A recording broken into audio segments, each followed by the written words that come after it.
Bonjour à tous, j'espère que vous allez bien. Alors aujourd'hui, nouvelle vidéo sur un sujet dont on a parlé brièvement la semaine dernière, les cycles, les nouveaux cycles. Vous allez voir un petit peu dans cette vidéo les prises de position qu'on a pris ensemble avec les étudiants coaching mercredi, puisque le cycle du mois de juin s'est terminé mercredi dernier, et donc on a pris position le mercredi soir pour pouvoir bénéficier d'un éventuel gap, puisque cette analyse, cette façon d'opérer et de trader en mensuel ou en trimestriel, parce qu'en l'occurrence on a clôturé un cycle trimestriel, et ben il y a beaucoup d'intervenants qui travaillent de la même façon et qui vont prendre position à la clôture de la bougie. C'est pour ça que moi j'insiste beaucoup dans les coachings pour prendre position la veille, en tout cas juste avant la clôture du marché, pour pouvoir éventuellement bénéficier d'un gap. Et vous allez voir que sur une ou deux positions, je crois, c'est ce qui s'est passé, on a eu un petit gap.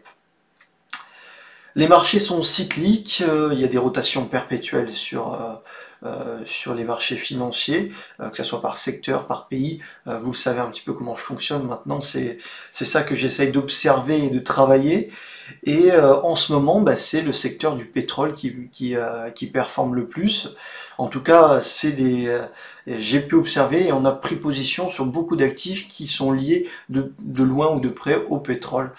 Donc vous allez le voir. C'est un secteur qui se porte plutôt bien. On va maintenant commencer sur une prise de position sur MVO, donc Oil Trust, c'est essentiellement basé sur le pétrole. Et on va un petit peu regarder les cycles qu'il a pu faire dans le passé, parce que voilà, c'est important de comprendre ce qui s'est passé dans le passé pour pouvoir au mieux se positionner pour les cycles futurs. Et cet actif-là a fait une belle recovery post-crise 2009, hein, vous le voyez.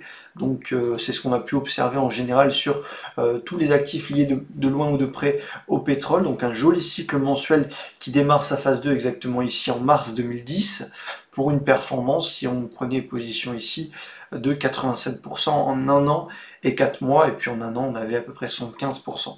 Un actif qui donne une belle performance, mais qui n'est pas un des plus rapides, hein. Si vous observez les marchés américains, en général ça va beaucoup plus vite, mais ce qui est bien, c'est que sur les US, vous avez des actifs qui vont à tous les rythmes, donc il y en a un petit peu pour tout le monde. Et ça c'est intéressant.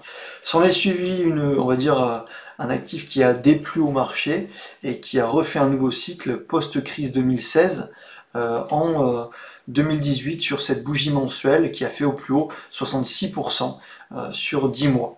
Donc ça reste un actif qui quand même fait des petites performances sympathiques, pas exceptionnelles mais sympathiques.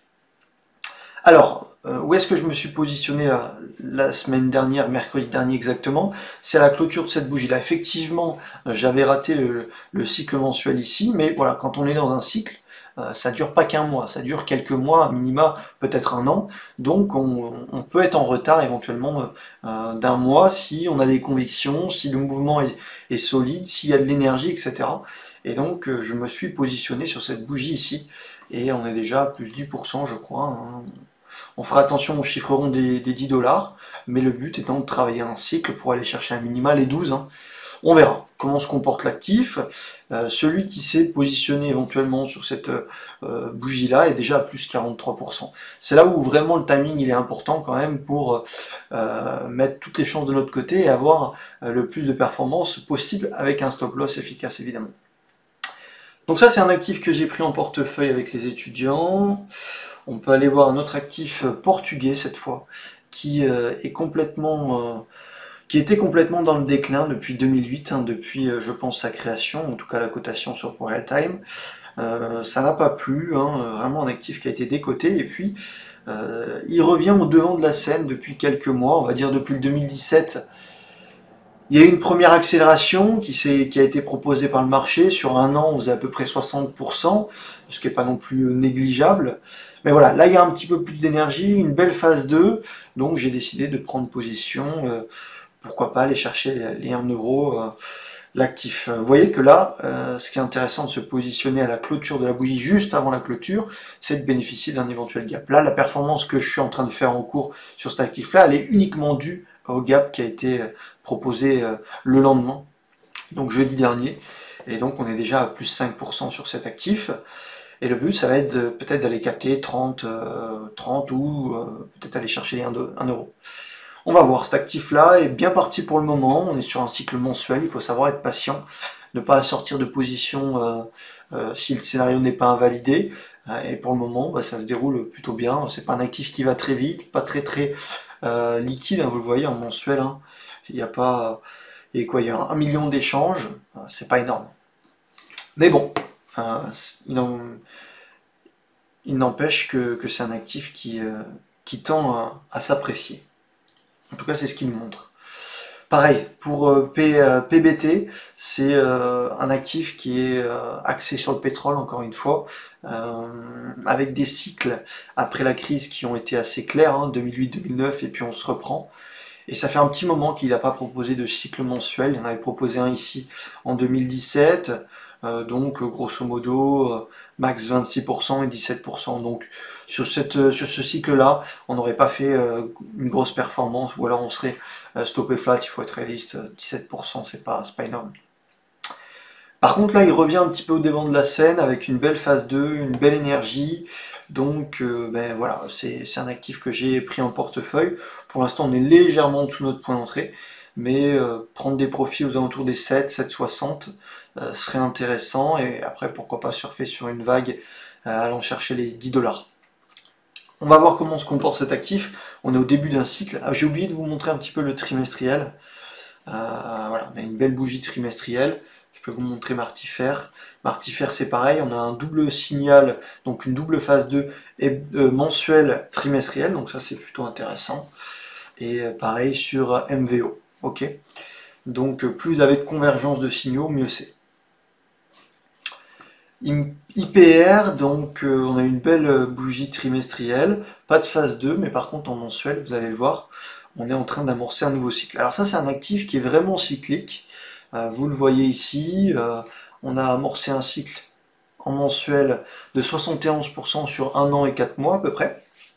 Là on a eu un nouveau cycle qui a avorté mais qui a proposé du 15%, donc soit vous êtes stoppé flat ou légère perte.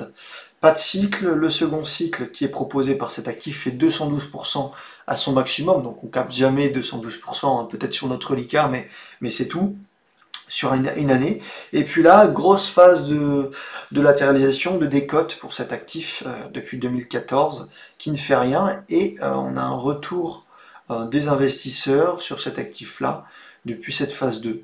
Donc je suis rentré en position avec les étudiants, et puis on est déjà à plus 5, on est monté à plus 10, et le but étant de capter peut-être une centaine de pourcents sur le premier TP, et voire plus, on sait jamais, hein, si on retourne chercher les 2 $, on serait à une performance assez conséquente.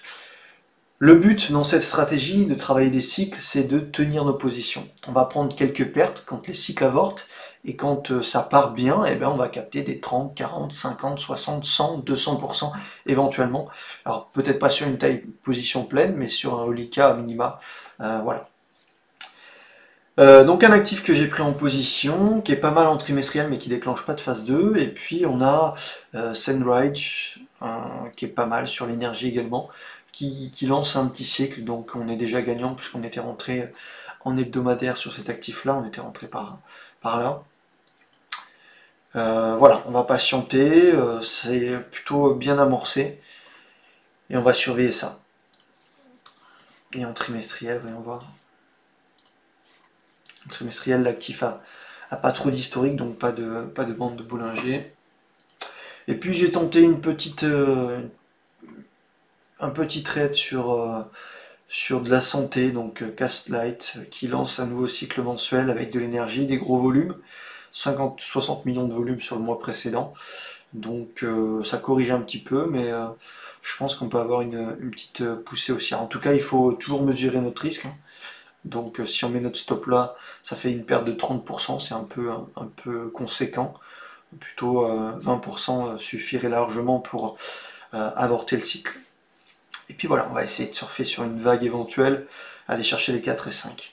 Voilà, il y a plein d'actifs qui démarrent des nouveaux cycles mensuels, trimestriels, mais je voulais vous faire une petite vidéo là-dessus, puisque c'est comme ça que je travaille sur les marchés, et qu'on prend en position en général le vendredi soir avec les étudiants en coaching.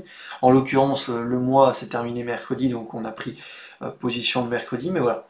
Travailler des cycles longs, c'est là où on peut faire les meilleures performances. Il faut être patient, ça c'est clair, prendre quelques petites pertes d'affilée si le cycle avorte, et puis surfer sur un joli mouvement. Il y a plein d'actifs qui ont déclenché des cycles, donc je vous invite à analyser tout ça. Il n'est pas encore trop tard, hein, puisqu'on commence un nouveau cycle mensuel. Ça fait quoi? Ça fait 2-3 jours. On est encore au début du mois, ça c'est intéressant pour vous si vous n'avez pas pris position. Et puis le trimestre commence juste, hein, on a quand même du temps devant nous. Donc regardez un petit peu ce qui se fait en trimestriel et en mensuel. Ça vous permet de prendre un petit peu de recul et d'analyser tout ça. Ok? J'espère que c'est clair pour vous. N'hésitez pas à laisser un petit commentaire si vous avez des questions ou si vous avez des actifs à proposer. C'est toujours intéressant de voir ce que vous avez en tête et en portefeuille. Et puis n'hésitez pas à laisser un petit pouce bleu, ça m'encourage à reprendre les vidéos au fur et à mesure. Sur la façon dont on travaille à DMT, peut-être de nouveaux services, de nouvelles formations et de nouvelles astuces. Donc voilà, ça me fait toujours plaisir et ça me motive un petit peu pour continuer. Puis ça motive aussi l'équipe qui est derrière. Bonne semaine de trading, regardez un petit peu ça. Donnez-moi votre avis, c'est toujours intéressant de partager. On apprend de tout le monde, donc ça c'est cool. Et on se dit à la semaine prochaine. Salut!